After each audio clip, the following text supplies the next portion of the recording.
Welcome back. So we're talking about the reading, which was about Aristotle's Politics. So here's Aristotle, or a sculpture of Aristotle, very famous philosopher.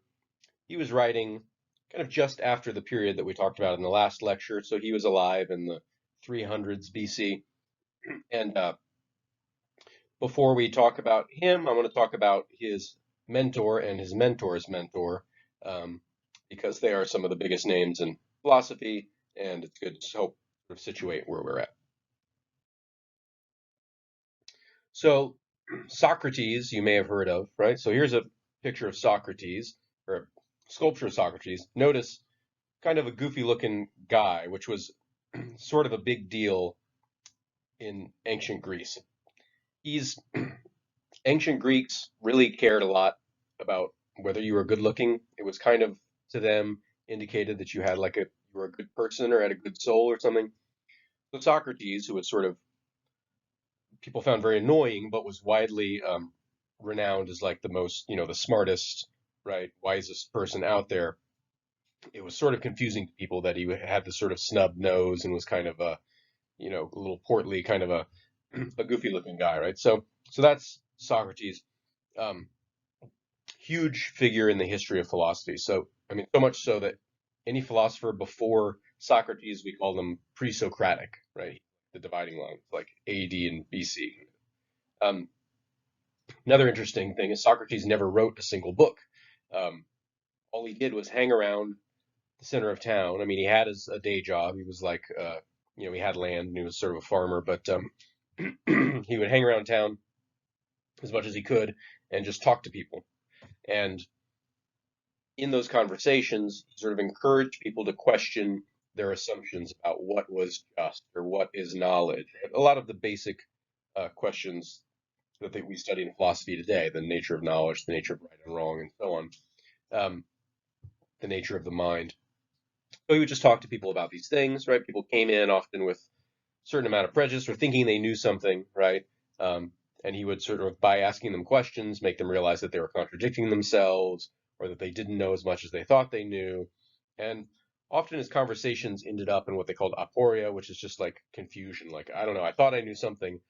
Now I don't know much, but I know that what I thought I knew was probably wrong, right? But in the process, they've clarified what the problem is. They've clarified some of the concepts involved.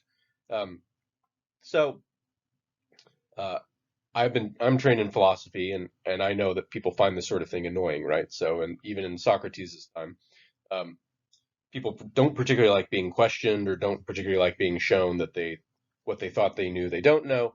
Uh, Particularly people that have some sort of dogmatic religious agenda or political agenda. And so in the end, Socrates was executed, right? He was someone that he had annoyed, um, trumped up some charges that he was like corrupting the youth and was, atheistic. And that was the bad thing even in a polytheistic society like Greece, right? So even though there were lots of different gods you could believe in, accusing someone of not believing in the gods, uh, still a bad thing. So he was tried and executed, famously drank hemlock poison and died. So again, Socrates died never having written any of his philosophy down, but one of his students, Plato, wrote a lot, right? And he preserved everything. The vast majority of what we know about Socrates comes from Plato. So pretty much all of his books have Socrates as the main character, and they take the form of a dialogue. So there's usually two characters, sometimes more, but the main two characters, Socrates and the person he's talking to, right, which they call his interlocutor. And so it's reflects how we think he lived his life, walking around, just running into people in the marketplace and talking to them. And so they'll meet somewhere. They're written like a play. Here's what Socrates says. Here's what, you know, his interlocutor says, and so on.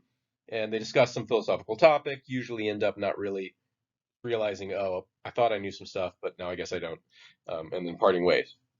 So Plato uses Socrates to kind of, it's hard to disentangle, right? When Plato uses Socrates in one of his dialogues, how much is actually reflects the historical Socrates and how much is Plato putting his own agenda into Socrates' mouth. We kind of have to, it's hard, almost, it's impossible to disentangle them, right? But Plato's approach, at any rate, is what we call a priori, um, which just means primarily using logic and reason uh, to learn things about the world, right, rather than your senses. Um, he's very skeptical about how useful the senses are and the empirical world, which empirical we mean the world revealed to us by our senses, the things we see, smell, hear. Um, usually what we consider to be the basis of most of our knowledge. Plato was very suspicious of it, thought it was very unreliable. Obviously sometimes our senses do fool us, right? And he thought, well, if they fool us once, who knows when they could be fooling us, right? And maybe they're fooling us all the time, roughly. Um, so he was much more in favor of true knowledge is knowledge of the realm of forms, which is some sort of abstract plane where we existed before we were born, right? We come to Earth when we're born, and everything we know, insofar as we know it, is actually remembered from the world of the forms. It doesn't really come from our senses. So his approach, contrast that with Aristotle's. So Aristotle was a pupil of Plato, um, but ended up with a very different philosophical method. He was very much a scientist. He preferred scientific investigation, right? Used, again, was aware that sometimes the senses can fool us, but largely used the senses and empirical knowledge, right, um, to understand the world. And he wrote on a wide variety of topics: physics, biology, politics, ethics, more metaphysics, more abstract philosophy.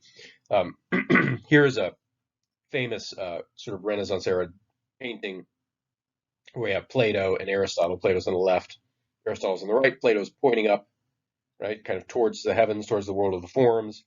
Aristotle's saying, hey, let's keep it, right, down here with the world of the senses, and it sort of is metaphorical of their different approaches. So what we're going to read from Aristotle is his book on politics, right, on how cities should be run, how states should be run. And he's writing it in part to as a refutation of a very famous book by Plato called The Republic. So Plato also wrote a book on politics. Um, Plato's book on politics is in the end ends up being fairly radical. Um, so he thinks that states should be run by philosophers, right? The philosophers are the smartest people, right? They have the most wisdom, most knowledge about the nature of justice. Then they should be the ones running countries. He also thinks that Plato thinks that we shouldn't have like families, like mom, dad, and the kids. That they should be abolished in favor of these more communal arrangements, right? People should be raised not to like love and support their families, but to love and support the state, right? So you have a stronger uh, civic community. So that's pretty wild. And Aristotle sort of pulls it back um, to something that feels a little more uh, normal to us, right? So again, he's a naturalist, right? So he wants to look first at human nature, right? Empirically, say, okay, how do humans behave? What is the nature of humans? And then, given that, what would be the best sort of community or state for humans to live in?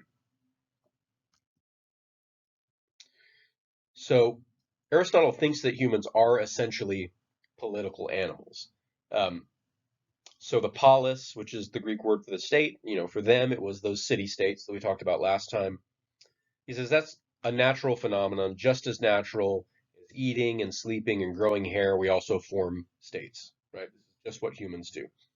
And in fact, given the way Aristotle thinks about causation, the state is sort of logically prior to the existence of humans in a way, which might sound a little weird, right? But basically, the idea is humans exist in order to form a polis. The polis does not exist to serve pre existing human desires or needs. So, why would he say that? So his argument is, look, we have this natural urge to reproduce and form families, right? And our family's survival, our chances of survival are enhanced, right? Given the sorts of creatures we are, we don't have particularly sharp teeth and we're not particularly fast, right? What we have to do, we do have big brains, and that allows us to get together in groups and plan and problem solve, right? And get together and protect ourselves from lions and bears and then go out and hunt stuff. Um, so the natural like best state for humans is to be in a rather relatively large group, larger than a single family. And the larger the village, the larger the state, the better off the humans are, right? And then the polis, he thinks, is like the natural end state where all of a sudden, yeah, that's we're best off in this size community, which again for them at the time was the city state, which given their technology, perhaps reasonable. Um, the polis, he thinks, so humans naturally on their own are sort of in an unstable state. They're moving toward larger and larger groups. Once they hit a polis, now they're stable, right? That's about the size where they're safe, they're most efficient, and they're not looking for some larger and larger organization. It doesn't need anything else or doesn't need to develop into anything else. So that's why he thinks it's logically prior to human beings. It's the stable state that our instincts are driving us toward is to be a member of a polis. Um, this is in Aristotle's language, uh, final cause of humans. So Aristotle had his concept of causation was a little different than the way we think of it these days, where it's just sort of, I don't know, force moving from one object to another or something like that. He thought of four different types of causes, right? So the example here in this picture is you got a table, right? What's the cause of the table? Well, there's four of them. Um, material cause is the wood that the table's made of, right? That causes the table to exist. There's also the formal cause, which is sort of the design that whoever created the table had in mind. There's the efficient cause, which is the carpentry that takes the wood and turns it into the table. And then there's the final cause, which is the whole purpose of the table, which is, right? So for humans, our final cause is to exist in a polis, right? That is our goal. And everything is like this for Aristotle. So rocks fall towards the ground because that's their natural place, right? It's not, they didn't know, this is way before Newton. They didn't know about the force of gravity. They thought, yeah, well, rocks belong on the earth. So obviously, if you pick a rock up and let go of it, it's going to want to go back to where it belongs, back to earth, right? Moving towards your natural place is how causation works for Aristotle. Polis is the natural place for the human. That's where we can stop striving towards something bigger and bigger, and we hit our stable state. Um, it is our final cause. Uh, he further supports this claim uh, by his other claim about human nature, which is that we are essentially rational animals. Right? We are the only rational animal, the animal that can logic and has logic and can reason. Um, and the ultimate aim of rationality is to do philosophy, according to him. That's the highest form of rationality. But in order to sit around and do philosophy, you need considerable free time, considerable material security, right? Um, and so, in order to have that sort of free time and security, you need to live in a polis, in a nice stable polis. You can't be living in a cave, worrying if lions are going to tear you to bits while you're asleep, right? You need stability, and then you can reach your highest goal, which is to do philosophy. So, interestingly, right, when he talks about human nature, slaves are left out of all of this, right? um, he doesn't think slaves have the same drive to do philosophy, the same level of rationality. He thinks they have a certain level of reasoning. He thinks they can do what we call instrumental reasoning, right? So, if you want to build a table, right, you have to be able to reason and think about, okay, where do I want to fasten the legs? What's the best place to put them? What sort of tool would I need to fasten them in the right way? All that sort of reasoning he thinks slaves are perfectly capable of, right? Or if they're working as farm hands or whatever, they can do reasoning to decide where to spread fertilizer, etc. But he thinks they are naturally incapable of forming the ultimate goal for themselves. Or someone has to tell them to build a table. Someone has to tell them, right, to do the work. Um, and for that, they need a master, right? Um, obviously, this is all terrible, right? This is bad. I'm not like in endorsing this, right? And he really does do a lot of whitewashing of the abuse that slaves received even in ancient Greece. Um, right? He paints a picture as if masters are, taking care of their slaves who are incapable of taking care of themselves and really providing them the best kind of life they can hope for given their, inferior rationality, when in fact they were, yeah, being beaten and sexually abused and all sorts of stuff. And, slaves are no, they're not different types of humans, right? They're just as rational as anyone else. But again, this is in any slavery society, you're going to find ways to excuse it, right? And this was Aristotle's way of excusing it, that slaves lacked the full rationality. Okay, I said that the politics was written in part to critique Plato's Republic. Um, Again, Plato's Republic describes a sort of state where the philosopher kings pick the most talented people. They tell people who to marry and who to breed with, stuff like that. Everything is planned rationally. Children are raised in these communal sort of barracks.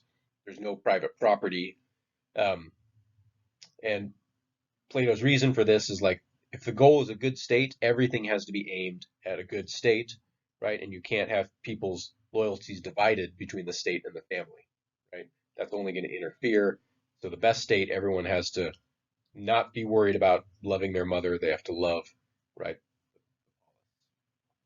This little cartoon here is, "Hey King Plato, one of your lords has attacked our outpost. We must demand justice." And then here's the philosopher king saying, "Ah, but what even is justice?"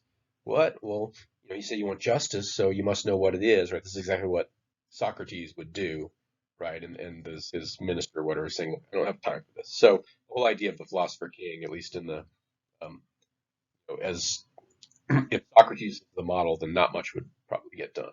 Right? And Aristotle also is resisting this idea that the philosopher should be in charge. So again, Plato's point was, we need this unity. Everything needs to be aimed at the state. We can't have divided loyalty. And Aristotle questions that whole premise. Aristotle says, look, actually, maybe we need a diversity of ideas, right? If we want innovation and to improve, we can't get stagnant.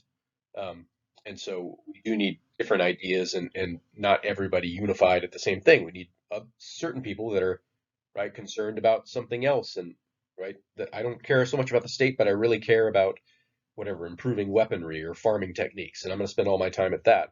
And that's how you get innovation. So, right. Second of all, he argues that humans, Plato's trying to cultivate the same, right, a love for the state that replaces your love for family.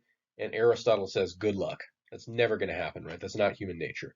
Um, Humans are always going to love their kin, they're more than they're going to care for their fellow citizens. And so he thinks if we adopted Plato's citizen, the bonds between people would be, quote, watery, right? They wouldn't be as strong as the sort of bonds you form with your family. Um, and finally, he says, look, children raised in a communal barracks would be a bad idea. Parenting is all about this special bond between the parent and the child, right? You have to, you know, I don't know if any of you have kids. I have kids.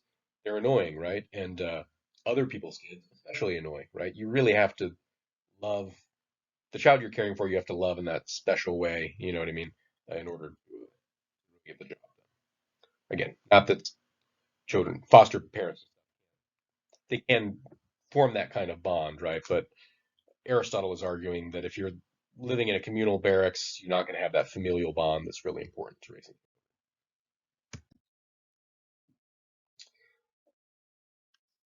But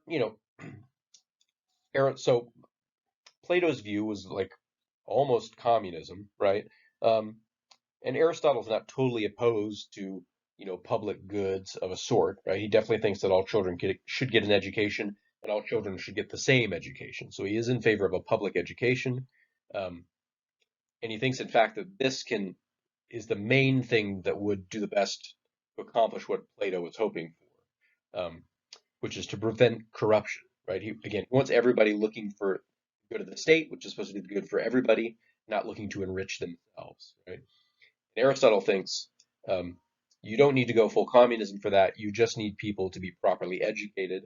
If people are properly educated in ethics, among other things, then they're not going to go around seeking to enrich themselves at the expense of others, right? They will understand right and wrong, and they will um, be looking to, again, for the good of the polis.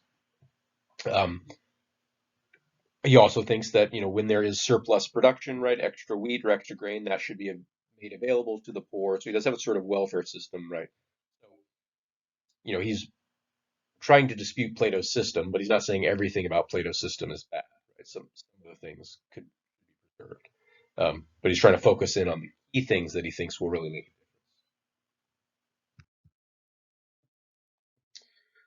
Okay, so a polis is composed of citizens, right? So Aristotle wants to define what a citizen is and then talk about what makes a good citizen. So he defines a citizen as someone eligible to hold office or serve as a juror in a polis. Um, Practice in Greece, right? That meant everybody but women and slaves, right? And foreigners. So what makes a good citizen is an important question, and he thinks it's a different question than what makes someone a good person. So what makes a good person is ethics, being moral, right? And morality is universal, right? It should apply to slaves, it applies to women, it applies to foreigners, right? Um, it applies to people in Soviet Russia, and it applies to people in right, capitalist United States. A good citizen, right? What being a good citizen is depends on what kind of state you're in. Right? So a good U.S. citizen would not necessarily be a good citizen of the USSR, right? Um, and so, in order to be a good citizen, you'd have to read his whole book, understand what all the different types of states are, right? What the good version of each of those states are, and then that will give you a start on how you can be a good citizen in that type of state. So, being a good citizen is relative to the sort of state. So, what are the different types of states? Um, so he names three types, right? Each of which has a good and bad version. So you can have rule by one, and that is kingship when it's good and tyranny when it's bad. You can have rule by a few, which is he calls aristocracy when it's good and oligarchy when it's bad. Oligarchy should sound familiar, right? That was sort of the starting place in the last lecture of where the Greek states were before they developed Solon and Cleisthenes and the laws that they developed that made the state a bit more democratic, right? So yeah, oligarchy is a few rich folks right, getting together and organizing things to their advantage. Aristocracy is when the rich folks are good, right? Um, Rule by the many can also be good. He calls that a politeia, or it can be bad, and he calls the bad version, interestingly, democracy, right? So there's six, right? So six total types of states, right? A good and bad version of each of the three. Rule by one, rule by a few, rule by many. The difference between good and bad, he thinks, always lies in whether there's a power imbalance. So you can have uh, too few people in power, right? You can have too many people in power. Um, and the problem with democracy, remember, he thinks democracy is the bad version of rule by the many, is it gives too much power to the lower classes, right? It's not balanced with the upper classes. Um, he doesn't even conceive of a society, which it seems like Plato could conceive more of, where everyone is more or less the same class, right? There's always going to be an upper class and lower class, and it's always bad either way. If you give the upper class too much authority, then you're in an oligarchy. If they're bad people, if you give the lower classes too much authority, then you're in a democracy, which is bad. And again, the problem there is you can either have too much money or too little money. Aristotle, and this comes up in his Ethics, he's all about what he calls the golden mean, right? So all the virtues, all the good character traits that a person could have lie right in the middle of a continuum, right? So um, courage, for example, lies between cowardice, where you run away in the face of uh, right in the face of the enemy or whatever, and foolishness, where you just run headlong into the enemy and get yourself killed. Right? Courage is right there in the middle. Um, Similarly with like honesty, you can be too honest, right? And you can, if your friend happens to be wearing a silly looking shirt, you just say, "Man, you look stupid," right? Well, that's not good, right? But then you could also um, that's too honest, but you could also obviously lying is bad, too much is bad too. So right? Honesty is somewhere in the middle there, right? So every good thing is right in the middle. And it's the same with having money, right? You can have too much money, you can have too little money. If you have too much money, you're going to mistreat poor people. If you're too poor, you're going to want to mistreat rich people if you can. So what you need is like to be in the middle. Most of the people be in the middle. You need a big middle class, according to Aristotle. So a good leader, right, and whichever version you find yourself in, the rule by one, rule by a few, rule by many, is going to try to steer the polis towards this ideal middle ground in all things, right, towards this golden mean. So that seems a little weird to say Aristotle is against democracy, right? Is this really the case? I mean, strictly speaking, yes, but it's really just a terminological issue. So obviously he's in favor of a politeia, which is a kind of democracy, right? It's a rule by the many, um, and he thinks that version is good. So in a sense, he's in favor of good democracies. He just happens to use the word democracy for the bad kind. So he's not so much anti-democratic as he just terminology is different than ours. Right? Okay, so far we've got three good kinds of polis, right? So is there a best one, right? Is there an ideal one we should be steering for, right? Do we want a kingship? Do we want, a politeia? Do we want aristocracy? Um, it's hard to say, right? He again interpreting Aristotle is a whole industry that people do. People spend their whole lives and careers doing that. There was someone at UCSD where I got my PhD who's that was his deal, reading Aristotle, even just specifically Aristotle's ethics, right, and trying to make sense of that. So uh, I don't claim to know the answer to some of these interpretive issues, right? But you can look at the text, and he says some things here, he says some things there. The text I had you read was not from Aristotle. I encourage you to take a look at his politics if you get a chance, but it can be tough reading sometimes, and people will often give up. So I read a sort of secondary source that was analyzing Aristotle's politics, and it gave you a kind of a broader view. Um, okay, anyways, too. So, what kind of state is the best, right?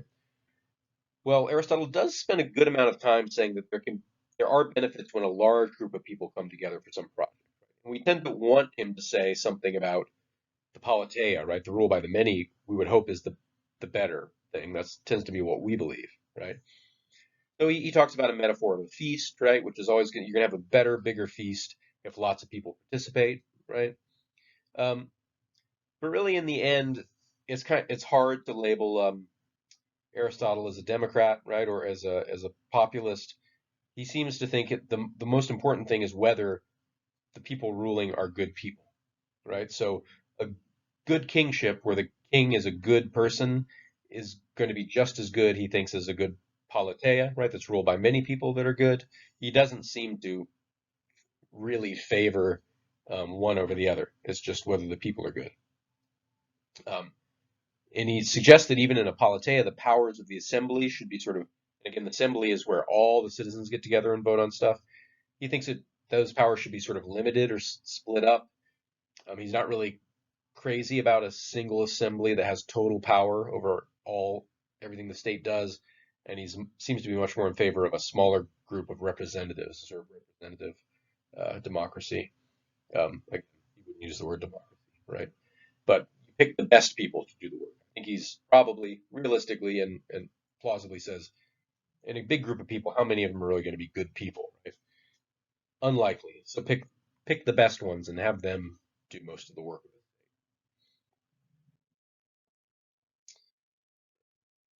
you know, so we read these ancient authors and we try to figure out what they're saying, but it's also worth asking whether what they're saying is true, right? Um, I'm not like yeah, I tend to think, okay, just because Aristotle said it doesn't mean it's right? So there is some empirical evidence that groups of people are better at converging on the correct solution to any given problem than an individual, even if that individual is kind of an expert, right? So it's called the wisdom of crowds, and there's been studies of this. So like, you get a group of people and they guess whatever the weight of a bull or the number of jelly beans in a jar, right? You take all their responses and then you take the average, and that will often tend to be closer to the correct value than the guess of like a butcher or some other expert in the area. So there is something about the wisdom of crowds, right? Of